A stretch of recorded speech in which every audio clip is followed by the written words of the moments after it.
হালিমার স্বামী বললেন, হালিমা চলো যাই, একটাই বাচ্চা আছে, নসিব হয়তো এটাই আমার আল্লাহ রেখেছেন, চলো যাই।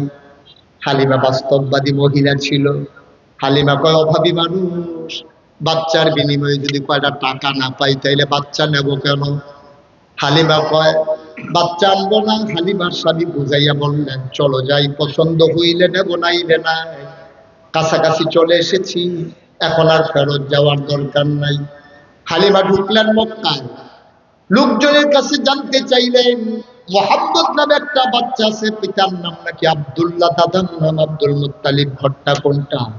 একজন লোক দেখাই দিল, ওই যে ঘর, খেজুর পাতার ছাউনি দেওয়া ছোট্ট ঘর, এইটাই আমেনার ঘর। হালিমা, হালিমার স্বামী আর হালিমার ছেলে নাম তার আব্দুল্লাহ, আমেনার ঘরের সামনে গিয়ে দাঁড়ালেন। হালিমা ডাক দেয়া কয়, স্বামী আমার, আপনি আব্দুল্লাহকে নিয়ে বাইরে একটু দাঁড়ান, এই মহিলার স্বামী নাই, পর পুরুষ ঘরে যাওয়া ঠিক হবে না, আমি একটু দেখে আসি, পছন্দ হইলে নেব, নাইলে নাই। এবার হালিমাতুস সাদিয়া দরজায় গিয়ে দাঁড়ালেন। আসসালামু আলাইকুম ওয়া রাহমাতুল্লাহ। ভেতর থেকে আমেনা কয়, ওয়া আলাইকুম আসসালাম ওয়া রাহমাতুল্লাহ। আমেনা জিজ্ঞেস করে, কে সালাম দেয়? কয়, আমি হালিমা। কয়, কেন দাঁড়িয়ে আছো? কে দাঁড়িয়ে দাঁড়িয়ে সালাম দেয়? কয়, আমি হালিমা। কয়, কোন হালিমা? কয়, আমি হালিমাতুস সাদিয়া, চিনলাম না। আমার বাড়ি তায়েফ। কয়, কেন এসেছো? কয়, শুনলাম তোমার ঘরে নাকি একটা ছোট্ট বাচ্চা আছে। আবার ডাক দেয়া কয়, হালিমা গো, ও হালিমা, আমার বাচ্চার জন্য তোমার মায়া লেগেছে। কত মানুষ বাচ্চা নিয়ে আমার ঘরের সামনে দিয়ে গেল, আমি উটের পায়ের শব্দ শুনলাম, বাচ্চাদের ওয়া ওয়া কান্না শুনলাম, কিন্তু কেউ আমার বাচ্চার খবরও নিল না, কেউ জানতে চাইল না আমার বাচ্চার খবর। তোমার বুঝি মায়া লেগেছে, তোমার মনে বুঝি বড় দরদ। আহলান সাহলান মারহাবা, মোস্ট ওয়েলকাম, আমার ঘরে তোমাকে স্বাগত। হালিমাতুস সাদিয়া ঘরে ঢুকলেন, ঢুকে দেখেন আমেনা বিছানার উপরে আসন পেতে বসে আছেন, কোলের ভিতরে একটা ছোট্ট শিশু ঘুমায়, এমন একটা সাদা রুমাল দিয়া বাচ্চার মুখটা ঢেকে রেখেছে। হালিমাতুস সাদিয়া পাবে না, বাচ্চা নেব এমন কোনো কথা নাই, আগে বাচ্চাটা দেখবো, যদি পছন্দ হয়ে নেব, নাইলে নেওয়ার দরকার নাই। আমেনা একটু বাচ্চাটা দেখতে চাই। আমেনা কয়, দেখে নাও নয়ন ভরে। হালিমা কয়, দেখবো কেমনে, রুমাল দিয়ে মুখ ঢেকে রাখলে। আমেনা টান দিয়া মুখের পর্দা সরাই দিলেন। হালিমা কয়, জীবনে আমি অনেক বাচ্চা দেখেছি, খোদার কসম আমি এমন সুন্দর বাচ্চা আমার জীবনে আর একটাও দেখি না।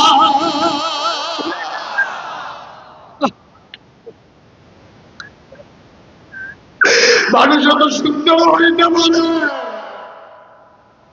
এটা আমার জানা ছিল না।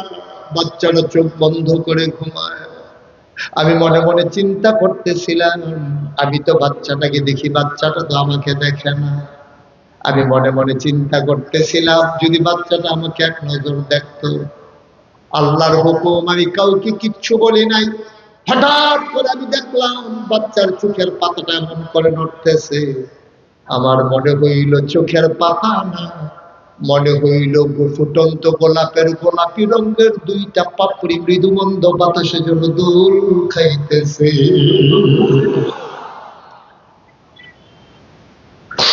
বাচ্চারা আমার দিকে চোখ খুলে তাকাইল, আমিও তাকাইলাম, চার চোখের মিলন হয়ে গেল।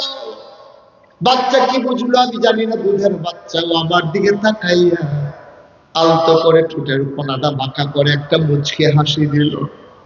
আমার মনে হইল হাসিটার সাথে সাথে আমার কলিজাটা যেন দুটা ভাগ হয়ে গেছে। আমি দৌড়ে ঘুরে গেলাম, আমি গিয়ে বললাম, স্বামী, ওরা যদি একটা টাকাও না দেয় আমি কিন্তু এই বাচ্চা ফেলে যাব না, এই বাচ্চা আমি নেবই নেব। হালিমার স্বামী কয়, মন চাইলে নিয়ে নাও। আবার হালিমা গিয়ে কয়, আমেনা আমি না, টাকা পয়সার কোনো হিসাব নাই, বাচ্চাটা দয়া করে কুলে দিয়ে দাও, এই বাচ্চা ছাড়া আমি বাঁচব না। আমি না কুলে তুলে দিলাম। আমি শুকনো একটা মহিলা ছিলাম, আমার বুকের ভিতরে এক ফোঁটা দুধ ছিল না। আমার বাচ্চা আব্দুল্লাহ তায়েফ থেকে মক্কায় আসতে বারবার আমার দুধের ভিতরে চুষণ মেরেছে, একটা ফোঁটা দুধ বের হয় নাই। কিন্তু খোদার কসম, আমি যেই মাত্র মোহাম্মদকে খুলে নিলাম, আমি টের পাই না আমার শুকনা দুইটা বুক দুধে ভরপুর হয়ে গেছে।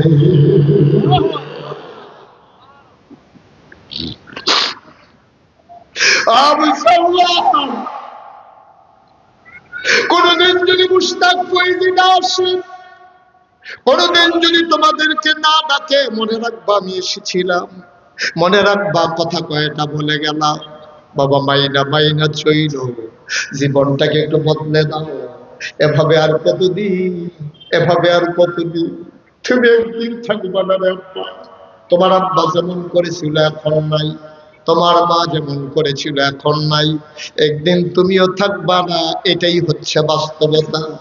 আসো সোনার একটা জীবন সাজাই, সোনালি একটা জীবন রাঙ্গাই, কনারের আলোকে নিজেকে আলোকিত করে জান্নাতের বাসিন্দা হয়ে যাই। রাজি আছি নাকি? পারবো না ইনশাআল্লাহ? পারবো না ইনশাআল্লাহ? বড় কষ্টের ইসলাম, বড় কষ্টের ইসলাম। আব্বা এত সহজ ইসলাম পেয়ে গেছো, তোমার আব্বা মুসলমান, তোমার আম্মা মুসলমান, তুমি জন্মসূত্রে মুসলমান, তুমি জন্মসূত্রে মুসলমান, তুমি তো ইসলাম মাইনা মুসলমান হও নাই। ইসলাম মাইনা যদি মুসলমান হওয়া লাগতো, সাহাবাদের মতো বদরের প্রান্তরে জীবন দিয়ে যদি প্রমাণ করা লাগতো ঈমান কারে কয়, উহুদের প্রান্তরে নবী দন্ত মুবারক শহীদ করে প্রমাণ করে দিয়েছেন নবুয়তে জিন্দেগি কারে কয়। তোমার কোনো পরীক্ষা দেওয়া লাগে না, তুমি সুন্দর করে তুমি মুসলমান পরিচয় দিচ্ছ, তোমার একটা পরীক্ষাও দেওয়া লাগে না। এত সোজা না, এত সোজা না ইসলাম। কষ্ট হচ্ছে আপনাদের? ছেড়ে দেওয়া দরকার। আমি যখন চিন্তা করি শেষ করে কুমিল্লা যাওয়া লাগবে, কি এর কষ্ট, কি এর মাথু। ঠিক আছে, চলবেই তো, চলতেই তো আছে, চলতেছে তো, আপনি না বললেও তো চলতে আছে। উনি বইলা চালাইতে আছে, বাধ্য কইব ওয়াজ থাইমা দিছিল, আমি কইয়া চালাইছি। হ্যাঁ, ওনার ওয়াইফের কাছে গিয়া উনি কইব যে সিনশোনা দাও আমারে, ওয়াজ থাইমা গেছিল, চালাইছি। এই যে এই যে এই যে এদিকে আছেন, এই যে ভাই, এদিকে আসেন, এদিকে এদিকে, হ্যাঁ এদিকে, যেখান থেকে উঠে গেছেন এখানে আসেন। আচ্ছা থাক, মাফ করে দেওয়া হলো যেহেতু বৈশাখ গেছে। আপনার কাছে কি অন্য মাহফিলের মতো মনে হয়? আমি সেই কুমিল্লা থেকে আসছি, আর আপনার বাড়ির কাছে বললে আপনি যাইবেন আইবেন, হাফ এন আওয়ার দিবেন, কি কারবার? নড়াচড়ার কোনো সুযোগ নাই, চিন্তাও করবেন না নড়াচড়া।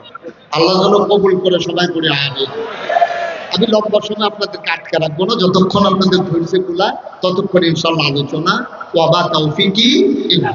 তো আল্লাহ তাবারক ওয়া তাআলা আল্লাহকে চেনার জন্য, নবীকে চিনার জন্য, ইসলাম বোঝার জন্য মহামূল্যবান কয়টা জিনিস দিছে। ইমাম সাহেব ভিডিও শুট করেছিল, এমন এক কথা বলছে পুরা মাহফিল কায়। কয়টা জিনিস দিছে? কথা বলতে পারেন না, ঘুমাই গেছেন আপনি? কয়টা? এক নম্বরে আকল। আকলের দাম কম না বেশি? মানুষ বোকা, সে হাঁস বাইরা ফেলায় পিটাইয়া, গাছের আম ছিঁড়ে ফেলায়, সে মানুষকে পিটাইলেও সে পাগল, কিছু কইও। পাগলের জন্য আল্লাহ কলমও ধরেন না। পাগলের কোনো হিসাব নাই, বুঝ বিচার নাই, তার কাছে কেউ মেয়ে বিয়ে দেবে না, বাপ মা তার দিয়ে অতিষ্ঠ। এই পাগলের কোনো দাম নাই, দাম হলো আকলমত মানুষ যারা, তাদের। সুবহানাল্লাহ বলবেন না? আকলের যে কত দাম এটা আপনি বুঝেন না। আমার বাসা হচ্ছে কুমিল্লা শহরে, খুব খেয়াল করে শুনুন, আমার বাসা কুমিল্লা শহরে। আপনারা আমার ওয়াজ ইউটিউবে কে কে শুনেন, একটু হাত উঠেন তো দেখি। ও বাবা, আমি সারা দেখি সবাই শুনে, হাত না। তাহলে বোঝা গেল আপনারা সব আমার কথা বুঝেন না, নাকি অনুবাদ করা লাগে? আবার কথা বুঝেন তো না? আমার ঢাকা কুমিল্লা শহরে আমার বাসা। আকলের কত দাম দেখেন। তা আমার বাসা কুমিল্লা শহরে, আমার বাসার পাশে যে মসজিদ, আমি যখন কুমিল্লাতে থাকি ওই মসজিদে আমি নামাজ পড়ি। তো তো আমার ওই মসজিদের সামনে কিছু ভিক্ষুক বসা থাকে, পার্মানেন্ট ভিক্ষুক দেখবেন মসজিদ, শহরের মসজিদগুলোতে আছে। এটা আমার জায়গা পার্মানেন্ট করা, এর জায়গায় বড় অন্য কেউ বসতে পারে, যেটা অনেক জায়গায় মারামারি হয়েছে। তো এই ভিক্ষুক যখন বসে রয়েছে, তো একটা ভিক্ষুকের সাথে আমার খুব খাতির, তার বিপদ আপদে, সমস্যায়, চিকিৎসায় আমাকে যখন জানায়, আমি চেষ্টা করি কিছু কিছু দেওয়ার। তো এই ভিক্ষুক আমার এক বন্ধু একদিন আমাকে ফোন দিয়া বলে যে, তো আমি তোমার সাথে একটু জরুরি কথা আছে, আমি কুমিল্লা আসতে চাই, কোথায় দেখা করবো? তাই বললাম যে যে মসজিদ আমি নামাজ পড়ি ওইখানে তুমি আয়সা জোহরের নামাজ পড়ো, আমিও পড়বো, দুই বন্ধুর কথা হবে ইনশাআল্লাহ। এই কথা বইলা যখন আমি মসজিদে গেছি, নামাজ শেষ হয়েছে, বন্ধুর সাথে কথা বলতে বলতে আমি মসজিদের সামনে দিয়ে বের হয়ে গেছি, ওই ভিক্ষুকের কথা আমার আর মনে নাই। আমি ভিক্ষুককে এটা এটা এখন তো মাহফিল সেটা বন্ধ করে দেন। হ্যাঁ, আমি এখন ফার্স্ট লাগুক, এখন তো ছোটানোর সময়, অসুবিধা নেই, বলেন আলহামদুলিল্লাহ। আপনার মনোযোগের সাথে শুনতেছেন কথা, গভীর মনে। তো ভিক্ষুক, আমি তো মসজিদে গেলে কিছু না কিছু উড়ে দিই, কিন্তু আজকে যে বন্ধুর সাথে কথা বলতে বলতে বেরিয়ে গেছি, ভিক্ষুকের কথা আমার আর মনে নেই। তো ভিক্ষুকদের কিন্তু জ্ঞান খুব তীক্ষ্ণ। আমি যে বের হয়ে যাইতেছি, আমার কথা শুনছে, পরে যখন পার হয়ে গেছি, ও আমার ডাক দিয়া বলতেছে, হুজুর চলে যাইতেছেন? আমি আরে না, আইতে আসছি। আমি আবার ফিরা গিয়া আমার বন্ধুকে বললাম, এই যে ভিক্ষুকটা চোখে দেখে না, কিন্তু তার আকল সাংঘাতিক। কারণ সে তো চোখেই দেখে না, তার আবার কিসের আকল লাগবে, এখনই টের পাই। আমি পকেট থেকে একটা 10 টাকার নোট বের করে ভিক্ষুকের হাতে দিয়া বললাম, আজকে মনটা খুব ভালো, এই জন্য তোমার 100 টাকার নোট দিছি। কত কথা কথা দেখি, কয় টাকা? আমার কথা বুঝেন না আপনারা? দিছি 10, বলছি কত? 100। যখন ভিক্ষুক এই কথা বলছি, ভিক্ষুক টাকাটা হাতে নিয়ে আস্তে করে কি জানি ধইরা আমার দিকে তাকাইয়া পেতে আছে, শয়তানি করে। আমি কি শয়তানি? দোষ ঠিক কেন? আমার চোখে পানি চলে আসছে। আমি আমার বন্ধুকে ডেকে বললাম, এই মানুষটা চোখে দেখে না, তার বিবাহিত জীবনে তার স্ত্রীকে সে দেখলে চেনে না, কথা শুনলে বুঝে না তার স্ত্রী, তার সন্তান চেনে না, যেই সন্তান সে জন্ম দিয়েছে আব্বা বলে ডাক না দিলে সন্তানকে চিনে না, তার স্ত্রী চেনে না, সন্তান চেনে না, সুন্দর পৃথিবী একটা নজর সে দেখতে পারে না। কিন্তু আল্লাহ কত বড় আকল তাকে দিয়েছে, টাকার কোনাটায় ধরে বলে দিতে পারে 10 টাকা না 100 টাকা। বলেন সুবহানাল্লাহ। আকলের কত দাম! আকল কত দাম আকলের! সে ধরেই বুঝে ফেলছে এটা 10 টাকা না 100 টাকা। সুবহানাল্লাহ বলবেন না? এই আকল আল্লাহ মুমিন মুসলমানদেরকে দান করেছেন, কাফেরদেরকেও দিয়েছেন। যারা আকলটাকে দ্বীনের পথে কাজে লাগাইছে, আল্লাহ বলছেন ওরা হলো বুদ্ধিমান, আর যারা কাজে লাগায় না, ওরা জানোয়ার, ওরা জানোয়ারের চাইতে আরো নিকৃষ্ট। ঠিক কিনা? তাহলে আমরা কি বোকা না বুদ্ধিমান? আমরা দিন চিনেছি, আমাদের হয়তো টাকা নাই, আমরা সফলতা, আমরা বুদ্ধিমান, আমরা আল্লাহওয়ালা, আমরা জান্নাতের ওয়ারিস। সুবহানাল্লাহ বলবেন না? শুধু আমরা অনেক দামি মানুষ। এখানে যারা আছে, আপনি হয়তো রিক্সা চালাইতে পারেন, আপনি হয়তো ঠেলা গাড়ি চালাইতে পারেন, আপনি কুলি মজুর হইতে পারেন, আপনার ঘরে হয়তো অনেক দামি ফার্নিচার নাই, আপনার বাড়িতে হয়তো একটা বিল্ডিং নাই, কিন্তু আপনি আল্লাহ চিনে ফেলেছেন, আপনার ঈমান আছে, আপনি সবচেয়ে দামি মানুষ পৃথিবীতে। ঠিক কিনা? আল্লাহ কোরআনুল কারীমে 18 পারায় প্রথম সূরা সূরা মুমিনুন আল্লাহ বলছেন কাদ আফলাহাল মুমিনুন, মুমিন যারা তারাই সফল কাম। এখানে টাকাওয়ালার কথা বলা হয় নাই, বাড়িওয়ালার কথা বলা হয় নাই, গাড়িওয়ালার কথা বলা হয় নাই, অধিক সন্তান যার তার কথা বলা হয় নাই। আল্লাহ বলছেন সফল কাম ওরা যারা ঈমানওয়ালা। বলেন সুবহানাল্লাহ। ঈমানের বড়, আমরা যারা ঈমানদার, আমাদের জন্য হচ্ছে যে সফল কাম আমরা যারা ঈমান। আল্লাহ বলছেন কোন ঈমানদার, আল্লাযীনা হুম ফী সালাতিহিম খাশিউন, ওই ঈমানদার যে নামাজের ভিতরে ভীত সন্ত্রস্ত, ভয়ে কম্পমান। আজকে আমি বেনামাজির জন্য ওয়াজ করব না, বেরোজগারের জন্য ওয়াজ করব না। আজকে আমি ওয়াজ করতে যাই যারা কষ্ট করে নামাজ পড়ে, যারা কষ্ট করে দীর্ঘ 1 মাস রোজা রেখেছে তাদের জন্য ওয়াজ। কারণ যার ইমানে নাই, নামাজে নাই, রোজাই নাই, তার জন্য ওয়াজের কোনো দরকার নাই, কারণ সে এমনি বরবাদ হয়ে গেছে। ঠিক কিনা? আমাদের নামাজগুলো যেন বাদ হয়ে না যায়, আমাদের রোজাগুলো যেন বাদ হয়ে না যায়। যেভাবে আল্লাহ রাসূল বলেছিলেন, মান সামা রমাদান ঈমানান ওয়া ইহতিসাবান গফিরা লাহু মা তাকাদ্দামা মিন যামবি। রমজানের রোজাগুলো রাখলে যার জীবনের সমস্ত গুনাহগুলো মাফ হয়ে যাবে। আমি রোজা রাখলাম অথচ গুনাহ মাফ হইল না, তাহলে আমার মতো পোড়া কপাল আর নাই। ঠিক কিনা? আমি দিনেও খাইতে পারলাম না দোকানের ভিতরে ব্যানার টাঙ্গাইয়া, আবার আমার ফায়দাও পাইলাম না, আমি জান্নাতেও যাইতে পারলাম না। তো একদিক দিয়ে আমি দুনিয়াতে কষ্ট করলাম, কবরে গিয়ে দেখলাম জান্নাত নেই, যে কষ্টের লাভ কি? আমি নামাজ পড়লাম অথচ নামাজটা আল্লাহ পর্যন্ত পৌঁছলো না, তাইলে আমার কি লাভ হবে? এই জন্য আমার ভাই চিন্তা করেছে গভীরভাবে, আমি অনুপ্রাণিত হয়েছি। আমিও মনে মনে সিদ্ধান্ত নিয়েছি আমার গ্রামকে এইভাবে এই প্রকল্পের আওতায় নিয়ে আসবো। যেমন করে আমার ভাই সাইফুল্লাহ মসজিদে মসজিদে কোরআনে ওই বক্তব্যগুলো চালু করে দিয়েছে। নামাজ হওয়ার জন্য অন্যতম শর্ত হইল কেরাত জানা, কেরাত সহি হওয়া। ঠিক কিনা? আপনি কেরাতে তো নাই, মক্তবে তো নাই, তাহলে আপনি পড়বেন কেমন? বলছিলাম না আমার ছেলেরা টুইঙ্কেল টুইঙ্কেল শিখে আউযুবিল্লাহ বিসমিল্লাহ পড়ে। পড়া কপাল মুসলমানের, পড়া কপাল। তাইলে 1 নম্বরে আল্লাহ মহামূল্যবান আকল দিলেন, 2 নম্বরে দিলেন কোরআনুল কারীম। সুবহানাল্লাহ বলবেন না? হুদাল্লিল মুত্তাকিন। এই কোরআন হচ্ছে সেই কিতাব যা মানুষের জন্য হেদায়েত। এই কোরআন 2 নম্বরে দিলেন। লম্বা সময় আমি আটকে রাখবো না। 3 নম্বরে মহামূল্যবান যে জিনিসটা দিয়েছেন তিনি হচ্ছেন নবী মুহাম্মদুর রাসূলুল্লাহ সাল্লাল্লাহু আলাইহি ওয়াসাল্লাম। আপনি কোরআন বুঝবেন না, কোরআন আপনি মেনে মেনে চলতে পারবেন না যদি নবীজি আমাদের কাছে আল্লাহ না পাঠাইতেন। যেখানে আল্লাহ বলছেন আকিমুস সালাহ ইন্নাস সালাতা তানহা আনিল ফাহশাই ওয়াল মুনকার, তোমরা নামাজ কায়েম করো, নামাজ তোমাদেরকে মন্দ কাজ, খারাপ কাজ থেকে ফিরাই রাখবে। সাহাবায়ে কেরামদের কাছে যখন আয়াত নাযিল হইছে, সাহাবায়ে কেরাম নিচে দৌড়ে গিয়া বলতেছে, ইয়া রাসূলুল্লাহ, নামাজ নাকি কি জিনিস আছে, সালাত এটা কি জিনিস, এটা আমরা শুনিয়ে নাই আগে, কেমনে পড়া লাগে আমাদেরকে বলে দেন। নবীজি বলেন, সব সোজা হয়ে দাঁড়াও, আহকাম আরকান 13 ফরজ নামাজের ভিতরে এবং বাইরে মিলাইয়া, আপনি না জানলে কেমনে পড়বেন? এই জন্য মুফাসসিরে মুহাদ্দিসিনে কেরাম, মুফতিয়ানে আযাম, উলামায়ে কেরাম একমত হয়ে গেছে, যেই ইবাদতটা করা ফরজ, এই ইবাদতের মাসালা মাসাইল জানাও ফরজ।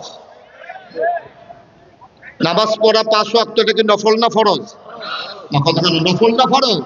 আপনি কেমনে পড়বেন এটা জানাও ফরজ। আপনি নাইলে পড়বেন কেমনে? আপনি রোজা রাখা ফরজ, কিন্তু কোন সময় সেহরি খাওয়া লাগবে, সেহরির সময় শেষ হওয়ার আগে। ইফতার খাওয়া লাগবে মাগরিবের ওয়াক্ত হওয়ার পরে। এখন আপনি যদি আসরের সময় ইফতার খাইয়ে ফেলে আপনি জানেন না, তো রোজা হবে? রোজা হবে? আপনি সেহরি খাইছেন, আজান দিয়ে ফেলছে, আপনি উঠতে একটু দেরি হয়েছে, আপনি চিন্তা করতেছেন আমি কি না খাইয়ে মরে যাবো নাকি? খাই না, আজান দিলে দিচ্ছে আর একটু খাই না, তাহলে কি রোজা হবে? তাহলে জানাটাও ফরজ। কোন সময় থেকে কোন সময় পর্যন্ত না খেয়ে থাকতে হবে এটা জানাও ফরজ। মুসলমান মন দিয়ে শোনো, আল্লাহ তাবারক ওয়া তাআলা এমনি এমনি ছেড়ে দেন নাই। 3টা মহামূল্যবান জিনিস দিলেন।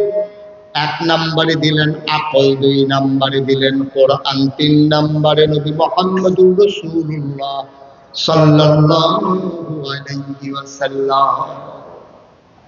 সাহাবায়ে কেরাম যখন বললেন, ইয়া রাসূলুল্লাহ, ইয়া হাবিবাল্লাহ, আল্লাহ বলেছেন নামাজ কায়েম করার জন্য, সালাত কায়েম করার জন্য, কেমনে কায়েম করব? নবী সবাইকে লাম ধরে দাঁড়ালেন। তিনি আহকাম আরকান 13 ফরজ ওদেরকে শিখালেন।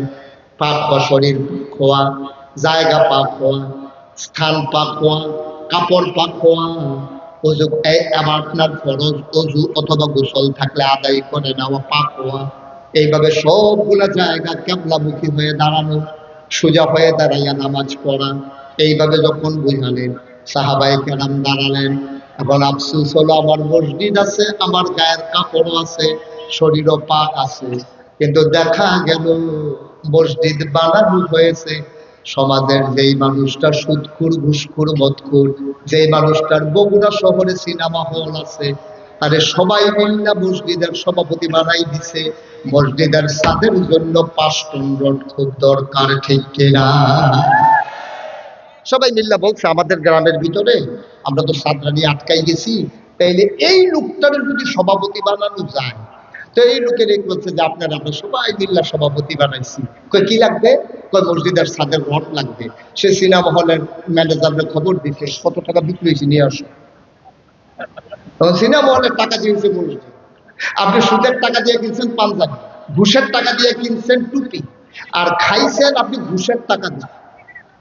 এবার চিন্তা করেন, সুদের টাকায় ঘুষের টাকায় আপনার শরীর তৈরি, পাঞ্জাবি পায়জামা হইলো আপনার, লুঙ্গি আর পাঞ্জাবি হইলো আপনার ঘুষের টাকায়। এই টাকা দিয়া লুঙ্গি পইরা আর ওই সিনেমা হলের মালিকের টাকা দিয়া মসজিদ বানাইয়া এরপর আপনি নামাজ পড়লেই হয়ে যাবে, এই আশায় দোকানপাটি খাইতে আছেন না?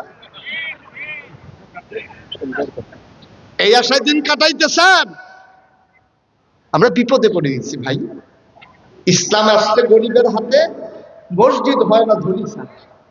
কি একটা বিপদ না আমাদের! ইসলাম নিরাপদ হলো মুসলমান গরিবের হাতে, আর মসজিদ হয় না ধনী লোক ছাড়া। আর ধনীর কামাই হলো সব অবৈধ কামাই, হারাম কামাই। এই হারাম কামাই দিয়ে মসজিদ, সুদের টাকা দিয়ে পাঞ্জাবি, ঘুষের টাকা দিয়ে লুঙ্গি, নামাজে যখন আপনি ঢুকছেন আল্লাহ মেহেরবান বইলে আপনারে বাইর করে দেয় নাই। যদি দুনিয়ার কারো ঘরে এইভাবে ঢুকতেন তাইলে সে আপনাকে অ্যাকসেপ্ট করতো না, গ্রহণ করতো না, ঠিক কিনা? কি হবে কর? আল্লাহ তাবারক ওয়া তাআলা হুকুম করার পরে সাহাবায়ে কেরাম চলে গেল নবীজির দরবারে। নবীজি বললেন সল্লু, তোমরা সবাই নামাজ পড়ো, কামা রাআইতুমুনি উসাল্লি, আমি যেমন করে নামাজ পড়ি তেমন করে পড়ো, যেমন করে আমাকে পড়তে দেখেছো। সুবহানাল্লাহ। ভাই একটু বসতে হবে, মেহমানের সম্মানে একটু বসতে হবে, একটু বসেন। হ্যাঁ ঠিক আছে, মাশাআল্লাহ, ভদ্র মানুষ। উনি যদি চলে যেত আমরা কি করতে পারতাম? উনি যে দয়া করে বসছে, আল্লাহ তোমায় উনারেও দয়া করল। সবাই বলা আমিন। মেহমানকে ফালাইয়া যাওয়া যাবে না, ওয়াজ ভাল লাগুক আর খারাপ লাগুক একটু বসতে হবে। আল্লাহ যেন কবুল করে, সবাই পড়ে না আমিন। দেখছেন? তাইলে নামাজ কেমনে পড়তে হবে? নবীজিকে সাহাবায়ে কেরাম যেমনে নামাজ পড়তে দেখছে, তাইলে এই নবী যদি না আসতো, আপনি কুকুরের গোশত, এই ছাগলের গোশত যেমনে খাইতেন, কুকুরের গোশত তেমনি খাইতেন। নবী এসে তার কাছে কোরআন আসছে, জানিয়ে দিয়েছে ছাগলের গোশত খাওয়া যাবে, কুকুরের গোশত খাওয়া যাবে না। মনে করেন নবী নাই, মনে করেন নবী আসেন নাই, আমরা পাগল হয়ে যেতাম, অস্থির হয়ে যেতাম। কোরআনের আয়াত নিয়া নবীজি ব্যাখ্যা দিয়া গেছে, মাইন্ডা দেখাই দিয়া গেছে, এরপরেও তো সমাজের ভিতরে বিশৃঙ্খলার অভাব নাই, ঠিক কিনা? আর যদি নবী না আসতো, আপনি কারবারটা কি হইতো আপনি চিন্তা করতে পারতেছে? কার কোন হুজুরের মাথা যে কোন হুজুরে ভাড়াইতো, আল্লাহই ভালো। আপনার শুধু তাকায় তাকায় তামাশা দেখতেন। নবীজি এসেছে, তাইলে যদি কেউ পূর্ণাঙ্গ ইমানদার হতে চায়, তার 1 নম্বরে বিধান মানবো আমরা আল্লাহ, আর তরিকা মানবো আমরা নবীর। ঠিক কিনা বলেন? বিধান মানবো কার, আর তরিকা মানবো আল্লাহ তাবারক ওয়া তাআলা। এই নবীকে যখন দুনিয়াতে পাঠাই দিলেন, নবীজি যখন দুনিয়াতে আসলেন, আল্লাহর নবী দুনিয়াতে আসার পরে আল্লাহ নবীকে চিনাই দিলেন, শোনো শোনো শোনো, তোমরা নবীকে চেনো নাকি? তোমরা নবীকে চিনে যাও। ওয়ামা আরসালনাকা ইল্লা রাহমাতুল লিল আলামিন। সুবহানাল্লাহ বলবেন না? সবাই পারেন না এটা? এই আয়াতটার ভিতরে এত মধু, এত মজা। আপনি যখন মাঝ রাতে উঠে যান, গুনগুন করে উজু করে তাহাজ্জুদের যখন দাঁড়াবেন, আপনি একাকী নিবৃতে নিরালায় আপনি একটু আয়াতটা পড়ে দেখেন, মনে হয় যেন কলিজার ভিতরে চিনচিন ব্যথা হয়ে একটা প্রশান্তিময় আত্মা শুরু হয়ে, মনে হবে যেন আপনার চোখ দিয়ে ধর ধর করে এমনি পানি পড়তেছে। সুবহানাল্লাহ বলবেন? সবাই আবার পড়বেন। হ্যাঁ, ওয়ামা আরসালনাকা ইল্লা রাহমাতাল লিল আলামিন। আল্লাহ বলে দিলেন, ও দুনিয়ার মানুষ, নবী চিনতে চাও? আমি হইলাম রব্বুল আলামিন, সমস্ত জগৎ সমূহের যিনি রব, যিনি খালেক, যিনি মালিক, যিনি সত্তার, যিনি গফফার, যিনি আইয়ুব, যিনি ওয়াদুদ, যিনি প্রেমময়, যিনি ওয়াদুদ, ওই আল্লাহ হইলেন রব্বুল আলামিন। আর নবী হইলেন রাহমাতুল লিল আলামিন। যত জায়গায় আল্লাহ রব, তত জায়গায় আমার নবীজি রব। সুবহানাল্লাহ বলবেন না? এমন একটা জায়গা নাই যেখানে আমার আল্লাহ রব না, এমন একটা জায়গা নাই যেখানে আমার নবী রহমত।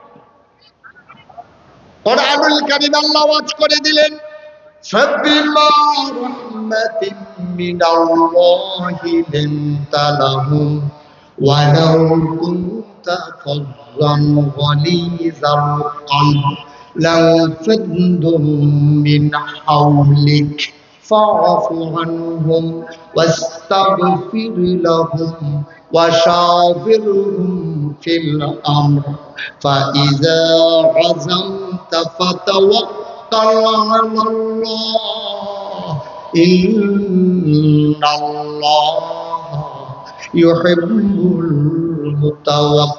المتوكلين الله أكبر আল্লাহ রাব্বুল আলামিন জানিয়ে দিলেন, আমার নবী রহমত কোন ধরনের সকল প্রাণীর জন্য, সকল সৃষ্টির জন্য। ফাবিমা রাহমাতিন মিনাল্লাহ, আল্লাহর পক্ষ থেকে নবীর সাথে যে রহমত দেওয়া হয়েছে, লিনতালাহু, সবার জন্য আমার নবীর মনটাকে আমার আল্লাহ নরম করে দিয়েছে।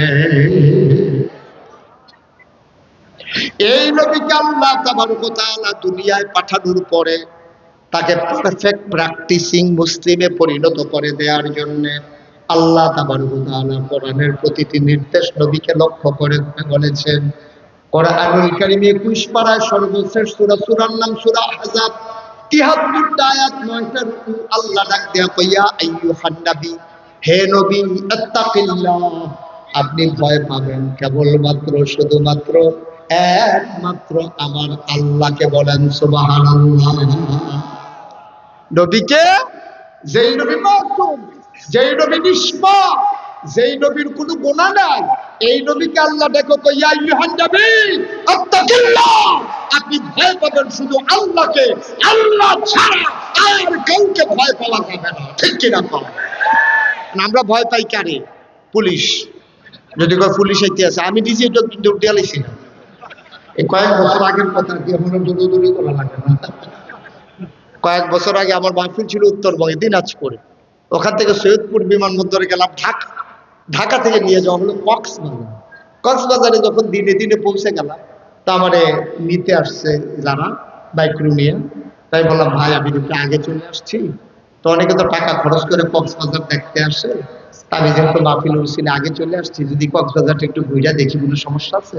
কোনো হুজুর কি সমস্যা? আমি আবার হাদিয়া কমাইলাম কিনা যে কক্সবাজার? কোনো সমস্যা নেই, দেখি।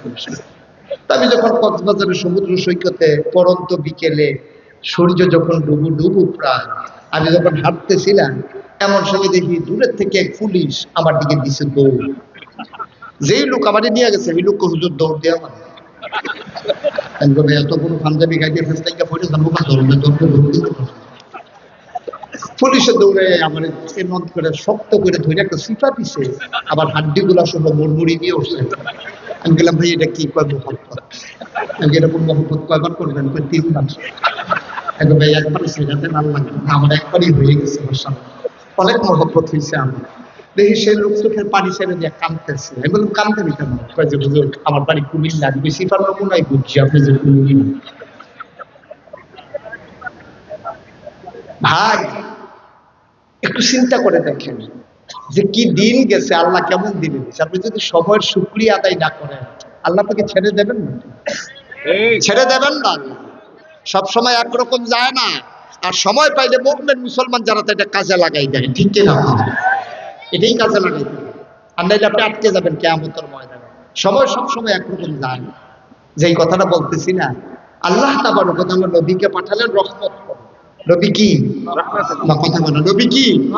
আর আল্লাহ হইল রব্বুল আলামিন, নবী হইলেন রাহমাতুল লিল আলামিন। সুবহানাল্লাহ বলবেন না? কি রহমত তিনি? বলছেন লিনতা লাহুম, আপনার মনটাকে সবার জন্য নরম করে বানানো হয়েছে। আপনি কখনোই মানুষের মায়া অন্তর থেকে দূরীভূত হয় না। এই তিনি হইলেন রহমতুল্লিল। সুবহানাল্লাহ বলবেন না? এ আল্লাহর নবী মুহাম্মদুর রাসূলুল্লাহ সাল্লাল্লাহু আলাইহি ওয়াসাল্লামকে আল্লাহ ডেকে কয় তাকিল্লাহ, আপনি ভয় পাবেন শুধু আল্লাহরে। বগুড়ার মানুষ, আদমদিঘির মানুষ, আমরা ভয় পাই না তাকে, আমরা ভয় পাই গ্রামের সর্দারকে, মোড়লকে, আমরা ভয় পাই পুলিশ, র্যাব, গোয়েন্দাকে।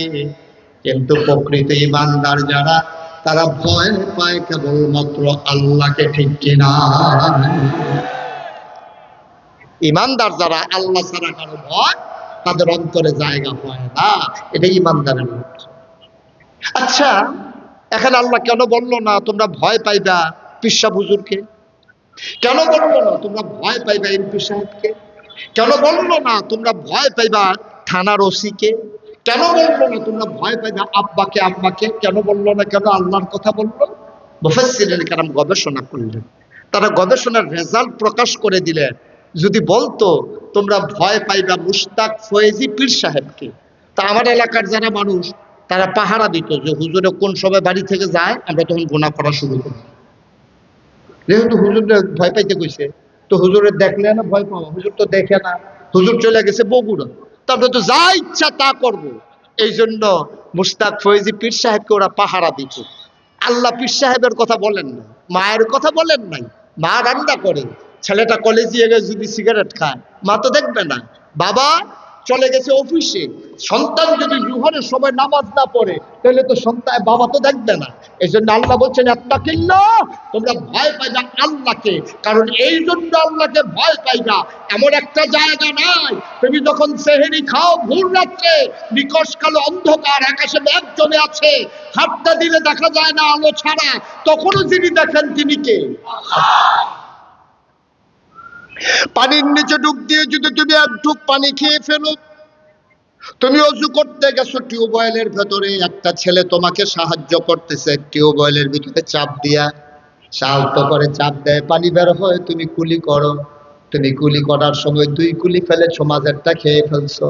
যেই লোক চাপ দিছে, যেই ছেলেটা দাঁড়ায় দাঁড়ায় তোমাকে পানি বের করে দিচ্ছে, সেও টের পায় নাই, বুঝে নাই তুমি যে পানি পেয়ে ফেলছো। কিন্তু একজন টের পেয়ে গেছেন, তিনি যিনি, তিনি আমার আল্লাহ। ঠিক কিনা? তিনি আধারেও দেখেন, তিনি আলোতেও দেখেন, তিনি তোমার দিনেও দেখেন, তিনি রাতেও দেখেন। দরজা বন্ধ করে তুমি যদি খাও, পর্দা টানাইয়া দিনের বেলা খাও, তিনি দেখেন। আর এই দেখেন, এই চিন্তাটা তোমার মাঝে তৈরি করে দেওয়ার জন্যই আল্লাহ তাবারক ওয়া তাআলা রোজা ফরজ করে শেষাংশ বলে দিয়েছেন লাআল্লাকুম তাত্তাকুন। এই যে রোজা দিলাম, যেন তোমার অন্তরে আল্লাহর ভয় পয়দা হয়। বুদ্ধিমান মানুষ যারা, তারা যখন ব্যবসা করে বছর শেষে হিসাব মিলায়, লাভ হইছে না লস হইছে। বুদ্ধিমান ইমানদার যারা, তারা রোজার পরে হিসাব মিলায়, এই রোজায় আমার গুনাহ মাফ হইছে নাকি গুনাহ রয়ে গেছে। ঠিক কিনা? আমরা তো বোকা না, আমি শুরুতেই বলছি আপনারা বুদ্ধিমান।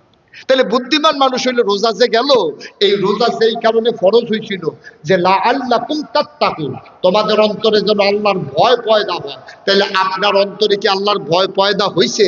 আপনি কি যাচাই করছেন? আমি দেখছি বাংলাদেশের মানুষ রোজার মাসে যেমনি আল্লাহকে ভয় পায়, বিশেষ করে সেহরির সময় আর ইফতারের সময়, এত এইরকম কোন দেশের মানুষ ভয় পায় কিনা সন্দেহ আছে। আপনার সারা জীবনের অভ্যাস, ভাত খাওয়ার পরে গোশত দিয়া খান আর মাছ দিয়া খান। ভাত খাওয়ার পরে আপনি কলা দিয়া, খেজুরের গুড় দিয়া, দুধ দিয়া মাখাইয়া এক লোকমা ভাত না খাইলে মনে হয় যেন আপনার পেটে ভরে না। সেহরির সময় আপনি কলা কিনে আনছেন, খেজুরের গুড় কিনে আনছেন, আপনাদের বিখ্যাত বগুড়ার দই কিনে আনছেন, সবগুলা মাখাইয়া আপনি যখন লোকমাটা দিতে যাবেন, খেয়াল করেন, খুব সূক্ষ্ম কথা, গভীর মনোযোগ, আপনি ভাতটা মাখাইয়া একেবারে এমন স্বাদ লাগবে মনে হইতেছে, আপনার লোকমাটা নিয়ে আপনার অর্ধেক রাস্তায় গেছে অথবা বেশিরভাগ জায়গায় চলে গেছে। এমন সময় হঠাৎ করে মসজিদের মিনার থেকে ইমাম সাহেব ডাক দিয়া বলতে, সাবধান, সময় শেষ। এমনকি লোকমা উপরে যায় না নিচে যায়? চিন্তা করে দেখছেন আপনি? এর চাইতে ভয় আর কেমনে পাবেন আপনি? কেউ লাঠি নিয়ে দাঁড়াই থাকে নাই, কোনো পুলিশ নাই, কোনো জরিমানার ব্যবস্থা নাই। সারা জীবনের মজার খাবারটা লোকমাটা মুখের কাছে নিয়ে গেছেন। সুবহানাল্লাহ বলবেন না? আপনি ঠিক ঠিক সেহরির সময় আপনি ভয় পাইছেন বইলা লোকমা মুখে নেওয়ার পরেও যখন ইমাম বলে দিয়েছে সাবধান, আর খাওয়া যাবে না, আপনি আস্তে করে লোকমাটা নিচে নামাই ফেলছেন। বগুড়ার মুসলমান, আল্লাহর ভয় আর কারে কয়? 7 বছরের বাচ্চা ছেলেটা রোজা রেখেছে, দুপুর পর্যন্ত ছেলেটা শক্ত ছিল। সূর্য যখন হেলে পড়েছে, ছোট বাচ্চারা আস্তে আস্তে বাঁকা হয়ে যাইতেছে, নরম হয়ে যাইতেছে। আসরের সময় ইফতার নিয়ে যখন সবাই আসরের শেষ সময় বসে গেছে, বাচ্চা ছেলেটা একটু পরে পরে পানির গ্লাস মুখে নেয়। পানির গ্লাস তিনি খেয়ে ফেললাম। মা বলে আরে না না না, বাবা বলে আরে না, দাদা বলে আরে না, আর একটু সময় অপেক্ষা করো।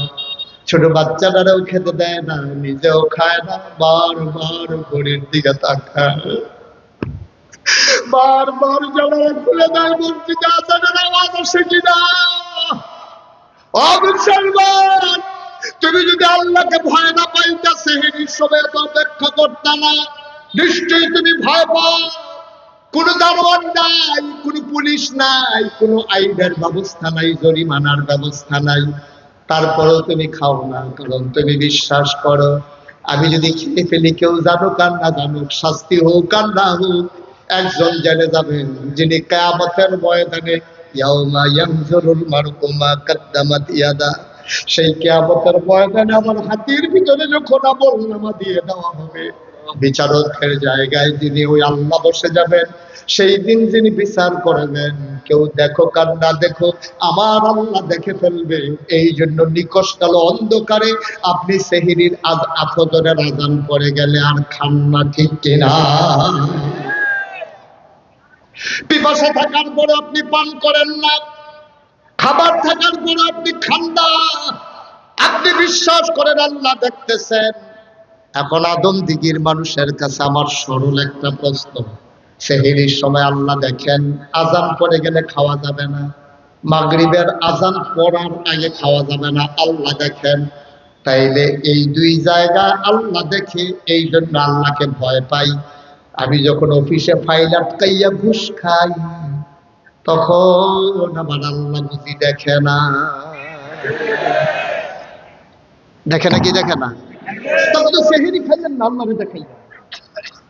জীবনের সবচেয়ে মজার খাবারটা আপনার দুধ দিয়া, কলা দিয়া, খেজুরের গুড় দিয়া মাখাই, এটাও তো খাইলেন না আপনি, কারণ আল্লাহ দেখে ফেলবে। আপনার পিপাসায় বুক ফেটে যায়, তারপর আপনি পান করলেন না, আল্লাহ দেখে ফেলবে। তাইলে আপনি যখন ফাইল আটকাইয়া ঘুষ খান, আপনি যখন জমিনে রাইল ঠেলতে ঠেলতে আরেকজনের জমিনে ঢুকে যান, আপনি যখন কাজ করার আগে মুসলিম দিদিয়া একবারে সব ফরজ তরক করে আপনি যখন জমিনে কাজ করতে থাকেন, আপনি যখন মানুষের উপরে জুলুম করেন, অন্যায় করেন, অবিচার করেন, ক্ষমতার বসতে যাওয়ার পরে অতীত ভুলে গিয়া আপনি যখন আবার দাবিদারি শুরু করে দেন, তখনও যিনি দেখেন তিনি কে? সুতরাং মনে রাখবেন, মনে রাখবেন, হিসাব দিতে হবে আল্লাহর কাছে। ইয়াউমা ইয়ানজুরুল মারউ মা কাদ্দামাত ইয়াদা, আপনি যা করতেছেন সব আপনার আমলনামা হাতের ভিতরে দিয়ে দেওয়া হবে। হাতেরটা ধরলে যেমন আঙ্গুলগুলো দেখা যায়, হাতের রেখাগুলো যেমন দেখা যায়, আপনি যা করছেন সব আপনার আমলনামায় তুলে ধরা হবে। ইয়াকুলুল কাফিরু ইয়া লাইতানি কুনতু তুরাব, কাফের বলবে হায় হায় আমি যদি মাটি হয়ে যেতাম। আল্লাহ বলবেন না, এই জন্যই তো তোমার মানুষ বানাইছে, তোমার গরু বানাই নাই, তোমার ছাগল বানাই নাই, তোমার আকল দিছিলাম, তুমি রোজার বসে ঠিক ঠিক ডরাইছো, তুমি একটু হিসাব মিলাইলে না, কেমন ডরাই না। 1 মাস তো আমি ট্রেনিং পিরিয়ড দিয়েছিলাম, এই ট্রেনিংটা গ্রহণ করে বাকি 11 মাস যেন কাজে লাগাইতে পারো। কাজে লাগাও নাই তো তুমি। রমজান গেছে, আল্লাহর ভয়ও গেছে। অফিসে বসে বসে এই একটু হইছে, উনি টুপি মাথায় দেন। রমজানের পর থেকে অফিসে গেলে টুপি মাথায় দেয়। এখন লোকজন কয়েকজন এসে পড়ছে তো কাজ নিয়ে, উনি আবার নামাজও পড়ে। উনি শেষ সময় বলতেছে, ভাই জোহরের আজান দিয়ে ফেলছে, আপনারা বসে বসে বিরক্ত করেন না, যে যা দিবেন তাড়াতাড়ি দেন, জামাত ছুটে যেতে।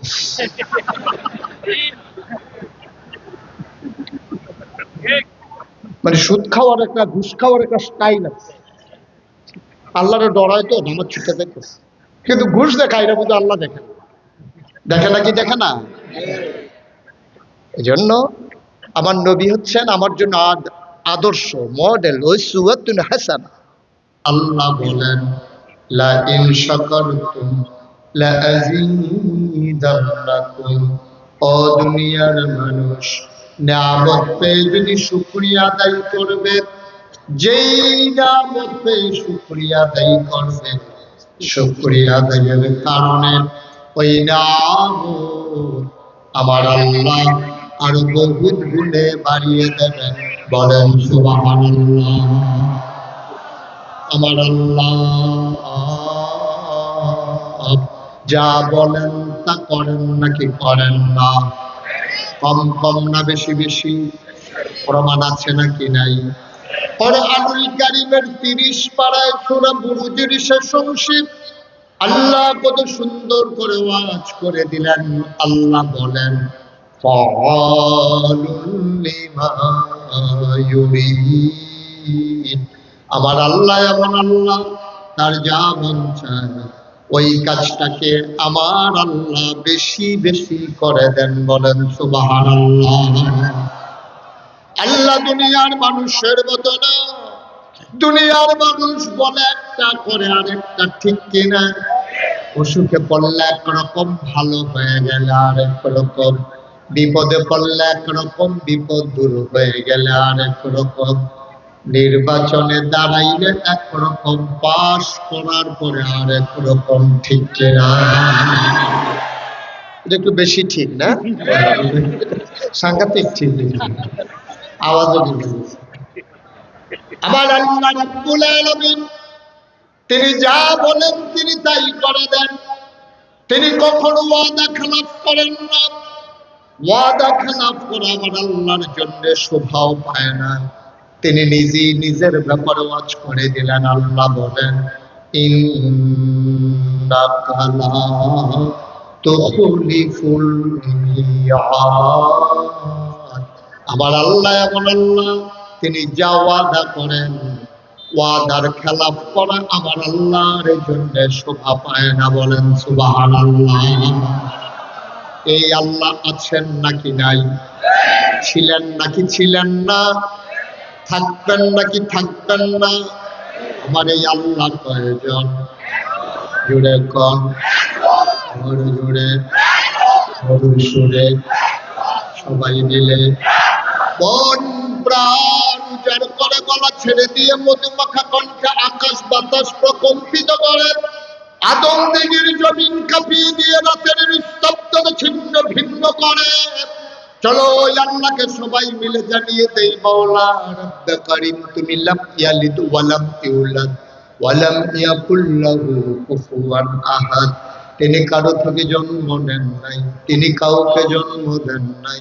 ও বন্ধু, দুনিয়ায় পীরের মতো পীর হয়, ইমামের মতো ইমাম হয়, নেতার মতো নেতা হয়, মন্ত্রী হয়, এমপির মতো এমপি হয়।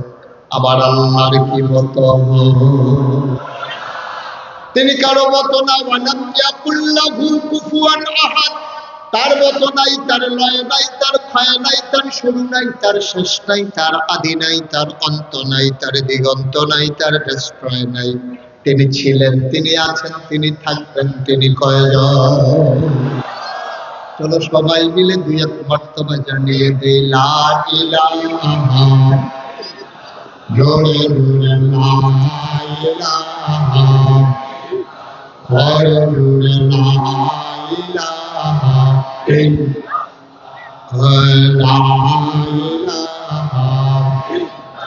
আসমান জমিন গায়রুল্লাহ, পাহাড় পর্বত গায়রুল্লাহ, শুধু তুমি মাবুদ এক আল্লাহ, লা ইলাহা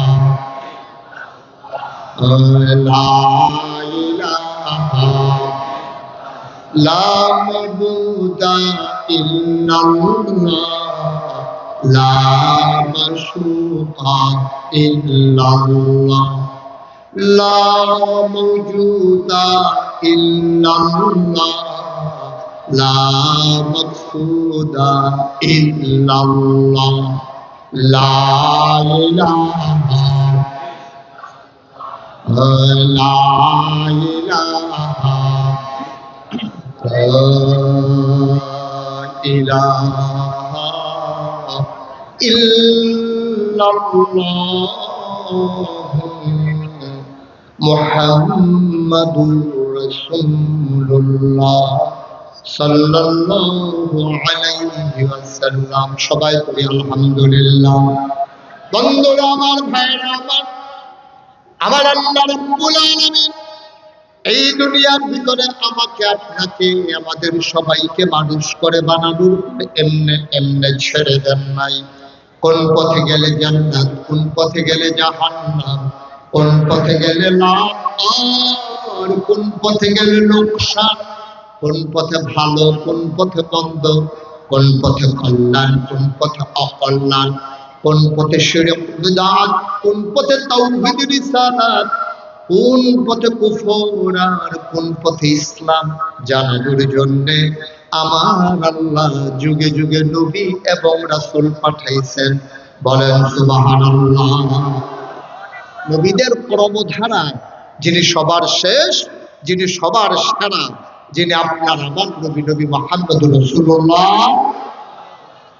বন্ধুরা আমার, ভাইরা আমার, মানুষগুলো যেন জান্নাতে যেতে পারে, মানুষগুলো যেন অন্ধকারে হাবুডুবু না খায়, মানুষগুলো যেন সিরাতাল মুস্তাকিম চিনতে পারে, এই জন্য আল্লাহ তাবারক ওয়া তাআলা আল্লাহ মানুষদেরকে মহামূল্যবান তিনটা জিনিস দান করেছে।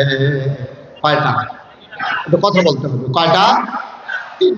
যারা আছেন মঞ্চে একটু কথা বলুন, একটু সাহায্য করেন আমাকে। কয়টা? তিনটা মহামূল্যবান জিনিস দান করেছেন। এক নম্বরে হচ্ছে আল্লাহ তাবারক ওয়া তাআলা মহামূল্যবান যে জিনিস দান করেছেন তার হলো আকল। তার নাম কি? আকল। বুঝ, বিবেচনা, ভালো মন্দ বুঝার ক্ষমতা। এই আকল মহামূল্যবান একটা জিনিস। আপনার যদি আকল না থাকতো তাহলে আপনি ভালো বুঝতেন না, মন্দ বুঝতেন না, লাভ বুঝতেন না, লজ বুঝতেন না, আপন বুঝতেন না, পর বুঝতেন না, আপনি কিছুই বুঝতেন না যদি আপনার আকল না থাকতো। আপনার যদি আকল না থাকতো, আপনি যদি জিজ্ঞেস করতাম আপনি তখন বুঝতেন আকলের কত দাম। ও যার আকল নাই তারা যদি জিজ্ঞেস করে লাভে নাই। তার আব্বারে যদি জিজ্ঞেস করতেন যে আপনার ছেলের যে আকল নাই কেমন লাগে, দেখবেন যে লোকটা, মহিলাটা চোখের পানি ছেড়ে দিয়েবে যে সন্তান এক না থাকলে ভালো ছিল, এই ব্যাগ ফল আমার ঘরে যে কি লেগে আসলো, মহিলা চোখের পানি ছেড়ে দিত। আকলের অনেক দাম। এই আকল যারা কাজে লাগিয়েছে তারাই জগতের ভিতরে সেরা মানুষে পরিণত হয়েছে। সুবহানাল্লাহ বলবেন না?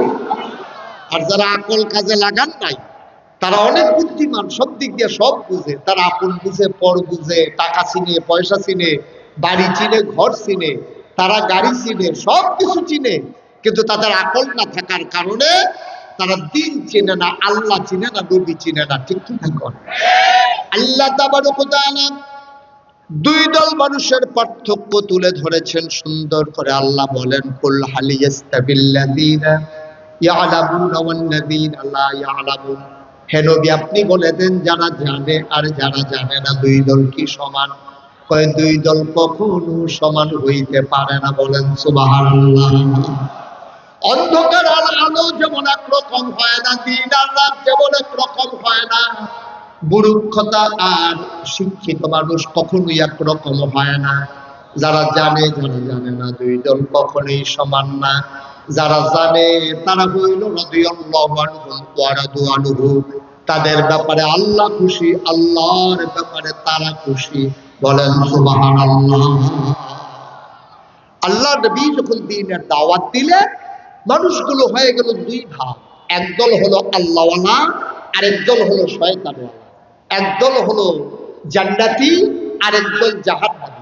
একদল ফেরেশতার চাইতে উত্তম, আরেকদল জানোয়ারের চাইতে খারাপ। ঠিক কিনা? এই কথা আমার না, আল্লাহ কোরআনে বলে দিয়েছেন। আল্লাহ তাবারক ওয়া তাআলা জানিয়ে দিলেন ওই মানুষগুলো কারা। যাদের জ্ঞান দেওয়ার পরে আল্লাহ চিনে নাই, যারা আল্লাহকে বুঝতে, আল্লাহর দিন বুঝতে পারে নাই, ওরা কারা? আল্লাহ কয় ওয়ালাহুম কুলুবুল লা ইয়াফকাহুনা বিহা ওয়ালাহুম আয়ুনুন লা ইউবসিরুনা বিহা ওয়ালাহুম আযানুন লা ইয়াসমাউনা বিহা উলাইকা কাল আনআম বাল হুম আযাল। আল্লাহ কয় দুনিয়ার ভিতরে একদল মানুষ আছে এমন, মন আছে বুঝে না, চোখ আছে দেখে না, কান আছে শুনে না, ওরা আবার কেমন মানুষ? আল্লাহ কয় আমি কি বলছি নাকি মানুষ? উলাইকা কাল আনআম, ওরা চতুষ্পদ জানোয়ারের মতো। আমরা বলি আল্লাহ শিখি জানোয়ার, আল্লাহ কয় না বালহুম আযাল, এটা জানোয়ারের চাইতে আরো নিকৃষ্ট, ঠিক কিনা? যে আল্লাহ চিনল না, নবী চিনল না, মন থাকার পরেও বুঝলো না, চোখ থাকার পরেও দেখলো না, কান থাকার পরেও শুনলো না, উলাইকা কাল আনআম, ওরা চতুষ্পদ জানোয়ারের মতো, ঠিক কিনা? এরকম আছে নাকি নাই? তাহলে মানুষ হয়ে গেল দুই প্রকার। একদল হলো রাদিয়াল্লাহু আনহু ওয়া রাদু আনহু, যাদের ব্যাপারে আল্লাহ খুশি, আল্লাহর ব্যাপারে যারা খুশি। আরেকদল হয়ে গেল জানোয়ারের চাইতে খারাপ। তাইলে যাদের ব্যাপারে আল্লাহ খুশি ওরা কারা? আবু বকর, ওমর, উসমান, আলী, তালহা, জুবায়ের, আব্দুর রহমান ইবনে আউফ, সাদ ইবনে রাবিয়া, আব্দুল্লাহ ইবনে আব্বাস, আব্দুল্লাহ ইবনে মাসউদ। ওই মানুষগুলো হলো যাদের ব্যাপারে আল্লাহ খুশি, আল্লাহর ব্যাপারেও তারা খুশি। সুবহানাল্লাহ বলবেন না? তাহলে আরেক দল হলো জানোয়ারের চাইতে ওরা খারাপ। জানোয়ারের চাইতে খারাপ যারা, ওরা কারা? ওরা হলো আবু জেহেল, আবু লাহাব বা সাইবা, মুগীরা। ওরা হলো জানোয়ারের চাইতে নিকৃষ্ট। আল্লাহ জানিয়ে দিয়েছেন ১,৫০০ বছর আগে। তাইলে ১,৫০০ বছর আগে, ১,৫০০ বছর আগে আবু বকর ছিল একদিকে, ওমর, উসমান, আলী, তালহা ছিল একদিকে। ওরা কি জাহান্নামী না জান্নাতি? কথা বলো, ওরা কি জাহান্নামী না জান্নাতি? ওরা কি শয়তানওয়ালা না আল্লাহওয়ালা? আপনি এটা একটু ফিক্সড করে দেন, এদিকে ফিক্সড করে দিয়ে আপনি বসে পড়ুন। আপনি পুরা মাহফিল ঘুরাইতে আছে, এই লোকজনও ঘুরতে আছে, হাত পাও লাড়তে আছে শুধু। হ্যাঁ, আপনি এটা ফিক্সড করে দিয়ে বসে পড়ুন। হ্যাঁ, ফিক্সড করে দিয়ে আপনি বসেন। সবাই পড়েন আমিন, জোরে পড়েন, আরো জোরে। তাইলে তৎকালীন জমানায়, খুব খেয়াল করে, তৎকালীন জমানায় নবী যখন দ্বীনের দাওয়াত দিলেন, মানুষ হইল কয় ভাগ? কথা কয় না? আস্তাগফিরুল্লাহ, লা হাওলা ওয়ালা কুওয়াতা ইল্লা বিল্লাহ। মানুষ হইল কয় ভাগ? দুই। একদল হলো আল্লাহওয়ালা, আরেক দল হলো শয়তান। একদল হলো জান্নাতি, আরেক দল হলো জাহান্নামী। একদল হইল আপনার আল্লাহর মাকবুল বান্দা, আরেক দল হইল আল্লাহর অভিশপ্ত বান্দা। তো মাকবুল বান্দা কারা? আবু বকর, ওমর, উসমান, আলী, তালহা, জুবায়ের, আব্দুর রহমান ইবনে আউফ, সাহাবায়ে কেরাম। সুবহানাল্লাহ বলবেন না? আরেক দল যারা জাহান্নামী, ওরা কারা? আবু জেহেল, আবু লাহাব, উতবা, সাইবা, মুগীরা, ওদের বংশধর যারা কাফের। নাউজুবিল্লাহ বলবেন না? তাইলে এবার তৎকালীন জমানায় আমরা মানুষ পাইলাম দুই ভাগ। এখন আবু বকর, উসমান, আলী, আমরা হইলাম ওনাদের বংশধর। আমরা এখানে যারা আছি, আমরা আল্লাহর মাকবুল বান্দা যারা ছিল, আমরা তাদের বংশধর, ঠিক কিনা বলেন? তাহলে আবু বকর, উমর, উসমান, আলীর যদি বংশধর এখানে থাকে, তাহলে এখানে না থাকুক, অন্তত পৃথিবীতে আবু জেহেল, আবু লাহাব, উতবা, সাইবা, মুগীরা, তাদের বংশধর আছে নাকি নাই? যেহেতু তৎকালীন জমানায় দুই ভাগ, এখনকার জমানায়ও দুই ভাগ। তৎকালীন জমানায় ছিল আবু বকর, ওমর, উসমান, আলী, আর ছিল আবু জেহেল, আবু লাহাব, উতবা, সাইবা। এখনকার জমানায়ও আবার ওই আবু বকরের বংশধর যেমন আছে, আবু জেহেলের বংশধরও আছে। আমরা হলাম আবু বকরের বংশধর, ওমরের বংশধর, উসমানের বংশধর, আলীর বংশধর। এখন যদি প্রশ্ন জাগে, আবু জেহেলের বংশধর কারা? হুজুর আমাদের আদমদিঘিতে আছে নাকি, বগুড়াতে আছে নাকি? এইভাবে খুঁজা আমি বলতে পারবো না। আপনারা ইমাম সাহেব হুজুরে বলছে আছে, ওনার থেকে জানি না। আমি তো আদমদিঘির সব চিনি না। কুমিল্লা হইলে আমি বলতে পারতাম কে আবু জেহেলের বংশধর, আর এই এলাকার দায়িত্বে উনি আছে, উনি জানে এই এলাকা। আপনি যে কি ফেস লাগাইছেন, কার নাম কইয়া কি বিপদে পড়ে, চাকরি লইয়া দৌড়াদৌড়ি। তো আবু জেহেলের বংশধর এই পৃথিবীতে আছে, এখনো আছে, বাংলাদেশও আছে। আপনি যদি কোন যে হুজুর আপনার সাথে কি দুই একজন দেখা হয় না, আমি কিছু হ্যাঁ দেখা হয়েছে। আমি ঢাকা ইউনিভার্সিটি দেখেছিলাম একটা কনফারেন্সে, তখন ঢাকা ইউনিভার্সিটিতে যাওয়ার পরে বললো যে হুজুর ওই যে ইসলামের বিরুদ্ধে যে কথা বলছিল ওই লোক আসছে, তার কি আমার একটু দেখা করাই দেন। তো ওই লোকের সাথে দেখা হলো, এই বললাম কি বলছিল, তো বলছিল খুব খেয়াল করেন একেবারে মনোযোগের সাথে, ও বলছিল যারা পর্দা করে, যারা নেকাব করে, যারা হেজাব পরে, যেই মেয়ের, ওরা ঢাকা ইউনিভার্সিটিতে পড়ার দরকার নাই। ওরা কোনো একটা মহিলা মাদ্রাসায় ভর্তি হইয়া তারা পড়ে ফেলবে। যারা পর্দা করে সেকেলে, যারা প্রতিক্রিয়াশীল প্রগতিশীল না, যারা আধুনিক চিন্তাধারায় অভ্যস্ত না, এই মেয়েরা ঢাকা ইউনিভার্সিটিতে পড়ার দরকার নাই। এটাকে আপনারা মানেন? কথা মানে মানেন? ওরা বলতে চায় পর্দা নিশীন যারা, তারা ঢাকা ইউনিভার্সিটিতে পড়তে। মনে করেন আব্দুল হাই সাইফুল্লাহ ভাইয়ের একটা মেয়ে শিক্ষাগত যোগ্যতায় ঢাকা ইউনিভার্সিটিতে চান্স পেয়ে গেল, অথবা ওনার মেয়ে ঢাকা ইউনিভার্সিটিতে চান্স পাইল, তাহলে ঢাকা ইউনিভার্সিটিতে ওনার মেয়ে পর্দা করার কারণে পড়তে পারবে না। এটাকে আপনারা একমত? কিন্তু সে বলছে তো সেমিনারে হাজার মানুষের সামনে সে বলছে যারা পর্দা করে, নেকাব লাগায়, হেজাব করে, তারা ঢাকা ইউনিভার্সিটিতে পড়তে পারবে না, আসার দরকার নাই, তারা মহিলা মাদ্রাসায় ভর্তি হয়ে যাবে। নাউজুবিল্লাহ বলবেন না? প্রেসক্রিপশন দিয়ে গেছে। আমি বলেছি এই ঢাকা ইউনিভার্সিটিতে হয়েছে মুসলমানদের জমিনের উপরে, এই ঢাকা ইউনিভার্সিটির ইটগুলা কিনা হয়েছে মুসলমানদের টাকায়।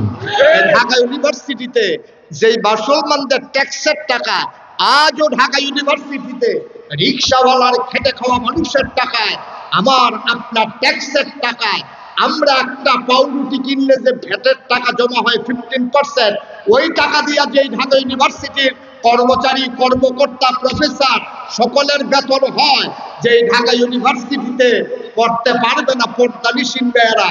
আমি বলেছি শীততাপ নিয়ন্ত্রিত কক্ষে বসে তুমি ইসলামের বিরুদ্ধে কথা বলো, তোমার খবর নাই আজ বাংলাদেশে শতকরা 92 জন লোক মুসলমান। যেই দেশে মুসলমানের, যেই দেশে শতকরা 92 জন লোক মুসলমান, যেই দেশ মানুষের ঘুম ভাঙ্গে মসজিদের মিনারের আজানে, যেই দেশের মানুষগুলো আসার নামাজ করে দুরূদ পড়তে পড়তে ঘুমুতে যায়, শীততাপ নিয়ন্ত্রিত কক্ষে বসে পুলিশ পাহারায় ইসলামের বিরোধিতা করা সহজ, পাল্লা দমদিগির জমিনে এসে বলে পিঠার চামড়া নিয়ে ঢাকা দেওয়া যাবে না।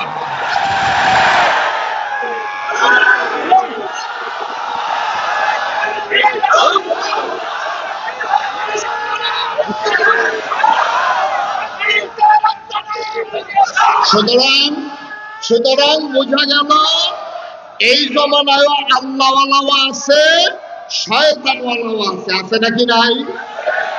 আকলের সবচেয়ে বড় দান। তুমি সব চিনলা, তুমি আল্লাহ চিনলা না। তুমি সব চিনলা, তুমি ইসলাম চিনলা না। তুমি সব বুঝলা, কোরআন বুঝলা না। আর এইভাবেই আপনার এই সংগঠন প্রজন্ম গঠনের কেন্দ্রে, যেখানে ইসলামী সাহিত্য কেন্দ্র ইশাকের মাধ্যমে এই কোরআন বোঝানোর যে প্রচেষ্টা, এটা একটা অনন্য আয়োজন, অনুকরণীয় দৃষ্টান্ত। আমি মনে করি শুধু বগুড়ার আদমদিঘিতে নয়, এই প্রকল্প বাংলাদেশের প্রতিটি গ্রামে গ্রামে চালু হওয়া প্রয়োজন। ঠিক কিনা বলেন?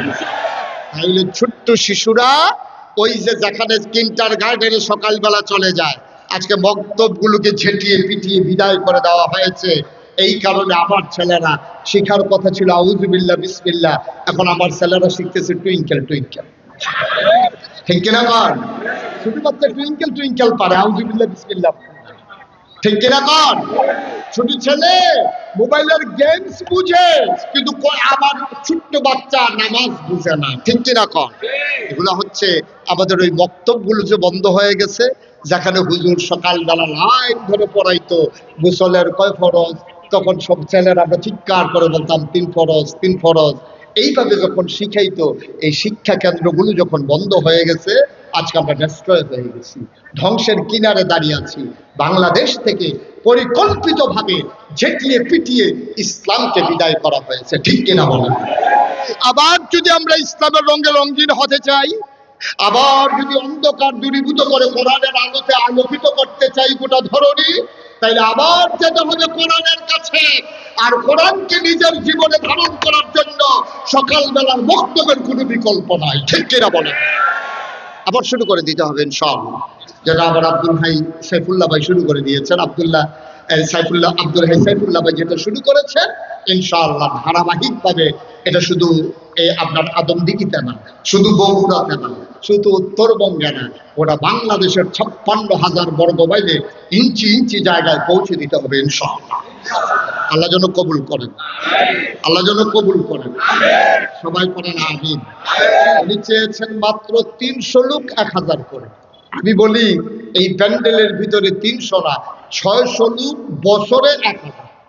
একটা রিক্সাওয়ালা যে রিক্সা চালায়, সে যদি মনে করে যে আমি বছরে 1000 টাকা আলাদা করে রেখে দেব, একদিন 1 কাপ চা কম খাবো, তারপরে যদি সে মনে করে আমি বছরে 1000 টাকা দেবো, তার জন্য কঠিন বা কথা বলা কঠিন। বছরে 1000 টাকা দিতে গেলে মাসে 100 টাকা পড়ে। আপনাদের এদিকে কি 10 মাসে বছর না 12 মাসে বছর? তাহলে তো 2 মাস আরো বেশি হয়। 1200 দিতে পারবেন আপনি 100 টাকা করে জমা, 1200 টাকা দিতে পারবেন। এটা যদি আমি দিতে না পারি, তাহলে আমি ইসলামকে খুব মহব্বত করি, স্লোগানে আমি ময়দান কাঁপিয়ে দিই, কিন্তু দেওয়ার সময় আর হাতে উঠে না। অথচ আল্লাহ বলছেন ইন্নাল্লাহ ইশতারা মিনাল মুমিনিনা আনফুসাহুম ওয়া আমওয়ালাহুম বিআন্না লাহুমুল জান্নাহ। আল্লাহ তাবারক ওয়া তাআলা আমাদেরকে জান্নাত দিয়েছেন, বিনিময়ে নিয়েছেন জান আর মাল। সুবহানাল্লাহ বলবেন না? জান্নাতে যাওয়া তো সহজ না। তো জান্নাতে যাওয়া কি এত সহজ মনে করছেন নাকি যে আপনি বলবেন আর জান্নাতে চলে যাবেন? এত সহজ দুনিয়া না। এটার জন্য পরীক্ষা দেওয়া লাগবে, পাশ করা লাগবে, নিজের জান আর মাল কুরবানি দেওয়া লাগবে। তারপরে দেখবেন যে আপনি একদিন মরে গেছেন, আপনাকে সবাই মিলে মসজিদের মিনার থেকে ঘোষণা হয়েছে মানুষটা দুনিয়াতে নাই, কাফন করিয়ে যখন দাফন করে দেবে মাটির কবরে, সবাই দেখবে মাটির কবর, আপনি কবরে গিয়ে দেখবেন মাটির কবর মাটি নাই, মাটির কবর জান্নাতের টুকরা হয়ে গেছে। বলেন সুবহানাল্লাহ। সম্মানিত দিনদার আশিকিন মুহিব্বিন, আমার প্রিয় বন্ধু, আমি বগুড়াতে মাহফিল উপলক্ষে কখনো আর আশা হয়ে ওঠেনি, এটাই আমার জীবনে প্রথম। আমি সাধারণত আমার এলাকাতেই বেশি সময় দেই। যেমন আপনাদের এখানে আসার জন্য গত রাতে আমার মাহফিল ছিল চাঁদপুর বত্তরে, ওখান থেকে রাতেই চলে এসেছি ঢাকা। ঢাকা থেকে দিনের 12টায় রওনা করেছি। মাগরিব কোনো মতে পড়েছি, অজু ছিল বইলা, যদি অজু করা লাগতো তাহলে মাগরিবের আগে টাকা ছুটে যেতাম। তারপরেও আবার মাহফিল শেষ করে রওনা দেওয়া লাগবে। দীর্ঘদিন মাদ্রাসাগুলো ছুটির পরে আগামীকালকে প্রথম দিবস, প্রথম খোলা, সেই হিসাবে নিজে না থাকাটা নিজের কাছে বিব্রত মনে হবে। বিধায় রাতের বেলায় আবার ইনশাআল্লাহ একেবারে আমার দরবার পর্যন্ত পৌঁছে যাওয়ার আকাঙ্ক্ষা পোষণ করেছি, আল্লাহ যদি তৌফিক দান করেন। বন্ধুগণ, গুরুত্বপূর্ণ আলোচনা আপনারা শুনেছেন। আমি ঘরে শুয়ে শুয়ে আমি কথাগুলো শুনছিলাম। আল্লাহ তাবারক ওয়া তাআলা সেই আলোচনাগুলো থেকে আমাদেরকে আমল করার তৌফিক দান করুন। আমিন। জোরে বলেন কোন জায়গায় আমিন বলা লাগে না আন্দাজ আছে না আপনাদের? বুঝবো তো বলে ফেলবেন, আমার জন্য অপেক্ষা করার দরকার কি? বলেন আমিন। সুবহানাল্লাহ, আলহামদুলিল্লাহ কোথায় বলা লাগে? আপনারা তো অভ্যস্ত না, অভ্যাস আছে না আপনাদের? তাইলে বলে দেবেন, কোনো সমস্যা, আমার জন্য দেরি করার দরকার নেই। যার যার সুবহানাল্লাহ আমরা শেষে বলে দেব, কোনো চিন্তার দরকার নেই। তাহলে আমরা যারা এখানে এসেছি, সুযোগ যিনি দিয়েছেন তিনি কে? জুড়ে বলতে হবে, তিনি কে? ইমাম সাহেব যারা, ওনারা না বললেও হবে, ওনারা যা আছে যে শুনছে না এই বেশি নাকি? ওনারা বলা এত জরুরি না। ইমাম সাহেব এই শরীরটা লইয়া বইয়া দিচ্ছে, দেখছেন কারণ সবাই বলেন সুবহানাল্লাহ, বলেন আলহামদুলিল্লাহ, আল্লাহু আকবার। শুকরিয়া আদায় করলাম কার? করব কার? করে যাব কার? লস না লাভ? কম না বেশি? প্রমাণ আছে নাকি নাই? আমার আল্লাহ রাব্বুল আলামিন কোরআনুল কারীমে কত সুন্দর করে ওয়াজ করে দিলেন।